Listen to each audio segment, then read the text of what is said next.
জীবন চেতনায় অভিজিৎ সোমনাথ তিয়াসদের মাঝে পালিত হল সৃজিতার জন্মদিন। আন্দুল মৌরির জীবন চেতনার ৩৫তম সামাজিক কর্মসূচি শিশির বিন্দু প্রকল্পে সৃজিতার জন্মদিন পালিত হয়ে গেল হাওড়ার অন্যতম বিশেষ শিক্ষা কেন্দ্র আনন্দ ভবন ডেফ অ্যান্ড ব্লাইন্ড স্কুলে। জীবন চেতনার অন্যতম সদস্যা ও স্কুল শিক্ষিকা শ্রীমতী নমিতা ঘোষের কলেজ পড়ুয়া কন্যা সৃজিতার ২০তম জন্মদিন পালন হলো এই আনন্দ ভবনে। জীবন চেতনার সাধ্যমতো সকলের পাশে থাকার সংকল্প নিয়ে দ্বিতীয় বর্ষের প্রাক্কালে সোমনাথ অভিজিৎ তিয়াসদের মতন ৮০ জন ঈশ্বরের দিব্যাঙ্গ ছোট্ট বন্ধু পেল। এদের মধ্যে কেউ পৃথিবীর আলোর পরশ পায়নি, আবার কেউ ভোরের পাখির সুর কখনোই শোনেনি। এরাও আগামী দিনে দেশ ও দশের কাণ্ডারি। জীবন চেতনার উদ্যোগে নমিতা দেবী এক কন্যার সাথে সাথে ৮০ জন কন্যা ও পুত্র সন্তানের মা হয়ে উঠলেন। এই মা সন্তানের জন্য ভালোবেসে সাধ্য মতন কিছু শিক্ষা সামগ্রী ও উপহার তুলে দেন মিষ্টিমুখ করার সাথে সাথে। এদিনের অনুষ্ঠানে উপস্থিত ছিলেন প্রধান শিক্ষক অজয় দাস, অনুপ পাল, ডক্টর মৃত্যুঞ্জয় খাঁড়া, সোমা কর্মকার, বীরেশ্বর ঘোষ, সুভাষিস বোধক এবং সকলের প্রাণপ্রিয় ছাত্রছাত্রী।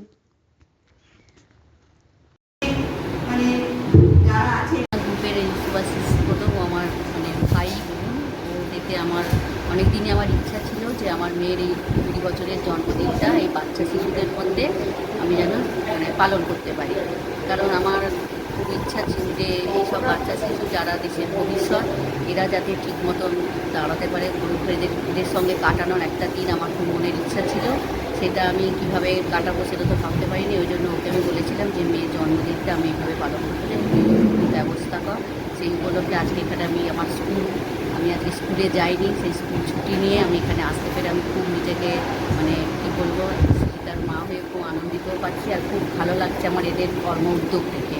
এদের কর্ম উদ্যোগ, এদের পরিকাঠামো, এদের যে পড়াশোনার যে পরিকাঠামো, যে পদ্ধতিগুলো দেখলাম, এদের যে শিক্ষা পদ্ধতি সাধারণ, আমিও একজন স্কুল শিক্ষিকা, সেই সাধারণ পড়াশোনার যে প্রসেস পড়ানো, তাদের থেকে এদের যে পরিশ্রম, এদের যে পদ্ধতি, এগুলো যেটা স্যারেরা বা এদের যারা পরিচালক সংস্থারা করাচ্ছে দেখে আমার খুব ভালো লেগেছে। আমার ভবিষ্যতে আবার এখানে আসার খুবই ইচ্ছা এবং এদের সঙ্গে সময় কাটিয়ে আমার আজকে খুব ভালো লাগছে। এবং আমি সৃজিতার মা, আমি নমিতা ঘোষ, আমি একজন স্কুল শিক্ষিকা। আমার এখানে এসে খুবই ভালো লাগছে। আমার মেয়ে সৃজিতা ঘোষ জন্মদিন হিসাবে আমি যে উপহারটা আমাদের হাতে তুলে দিয়েছি, আমার খুবই ভালো লাগছে। মনে হচ্ছে যেন আরও ভালো বেশি করে দিলে আরও খুব ভালো হতো। পরের বছর দেখছি, আরও আশা রাখছি এর থেকে আরও ভালো কিছু যদি করতে পারি খুবই ভালো লাগবে। স্যার, আপনার নাম? রামনাথ ঘোষ।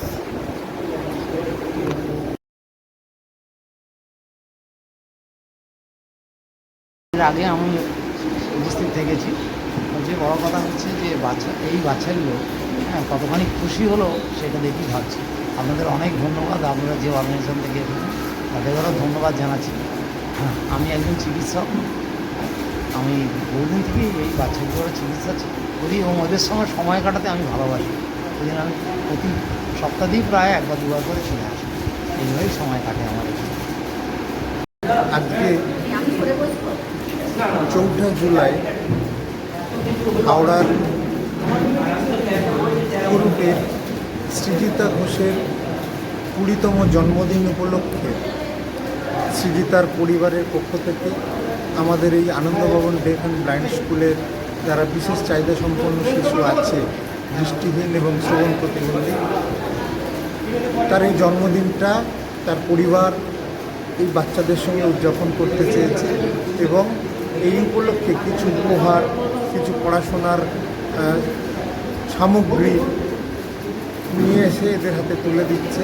আমি অত্যন্ত আনন্দিত এবং খুশি যে এইভাবে ওনারা এই জন্মদিনটাকে উদযাপন করতে চেয়েছেন বলে, এবং আমাদের এই স্কুলটাকে, এই জন্মদিন, এই আনন্দের মুহূর্তটাকে, আমাদের স্কুলটাকে বেছে নেওয়ার জন্য আমি ওনার পরিবারের প্রতি কৃতজ্ঞ।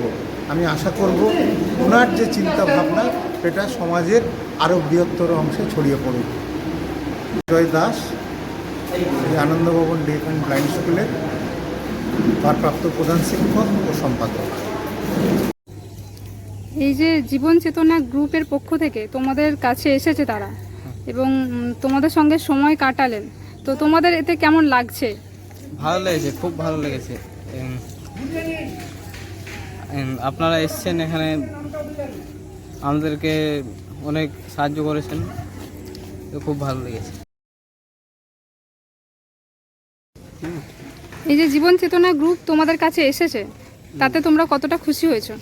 আমরা অনেক খুশি হয়েছি, আপনারা এসেছেন আমাদের সাথে সময় কাটিয়ে আমাদের খুব ভালো লাগছে। আমাদের সাথে একটু সময় কাটালেন, আমাদের অনেক আনন্দ লাগছে। আমাদের যে পড়া সব জিনিস দিলেন, সেটা আমাদের অনেক সুবিধা হবে পড়ার জন্য। আমরা চাই যেমন আর সামনে বছর আপনারা আবার আসুন, আবার আমাদের সাথে একটু সময় কাটান, এইটাই আমাদের ইচ্ছা।